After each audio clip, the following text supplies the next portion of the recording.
Le climat est clairement la priorité du secrétaire général des Nations Unies et Antonio Guterres a demandé aux dirigeants de venir avec des propositions concrètes plutôt qu'avec des longs discours, propositions pour aller plus loin en matière de réduction des gaz à effet de serre. Et puis il lancera un appel d'urgence à mettre la main à la poche pour financer le fonds vert. Vous savez, c'est ce fonds des Nations Unies pour que les pays les plus riches, les plus avancés, le financent afin d'aider les pays les plus pauvres à faire face aux effets des changements climatiques. Alors une large part de ce sommet climat demain sera consacrée à l'Amazonie, alors que des incendies continuent de ravager la forêt amazonienne. C'est dans le prolongement du sommet du G7 à Biarritz du mois dernier. Les présidents français, chiliens et colombiens présideront cette réunion en présence d'autres dirigeants de l'Amazonie, mais il y aura un grand absent, c'est le président brésilien, vous savez, Jair Bolsonaro, qui estime que notamment la France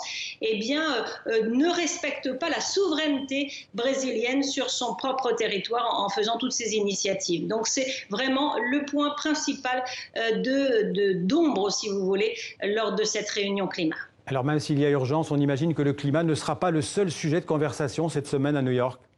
Oui, évidemment, la crise iranienne sera au cœur des discussions diplomatiques. L'objectif, notamment de la France, qui fait rôle de médiateur entre l'Iran et les États-Unis, c'est de ramener Téhéran à la table des négociations, de l'obliger à respecter ses engagements pris lors de l'accord nucléaire signé en 2015, accord dont se sont retirés les Américains. Mais toute désescalade paraît bien difficile aujourd'hui entre Téhéran et Washington, puisque Donald Trump a imposé de nouvelles sanctions, a décidé d'envoyer des troupes américaines en Arabie Saoudite suite aux attaques contre des installations pétrolières saoudiennes.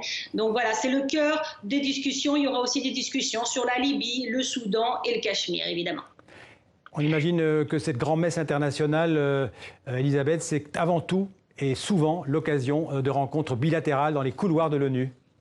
Effectivement, vous savez, la présence d'une centaine de chefs d'État et de gouvernement au même endroit, donc à l'ONU, à New York, c'est l'occasion de formidables discussions en tête-à-tête. Emmanuel Macron, par exemple, le président français, en aura avec Donald Trump demain, avec Hassan Rouhani, président iranien, avec ses partenaires européens. Et puis à l'inverse, l'absence de discussion tête-à-tête a aussi sa signification. Par exemple, Emmanuel Macron ne rencontrera pas son homologue brésilien pour les raisons qu'on a abordées. Il y a eu des tensions entre le Brésil et la France, et puis Donald Trump ne rencontrera pas son homologue iranien Hassan Rouhani. Là aussi, c'est encore trop tôt dans les relations entre Téhéran et Washington.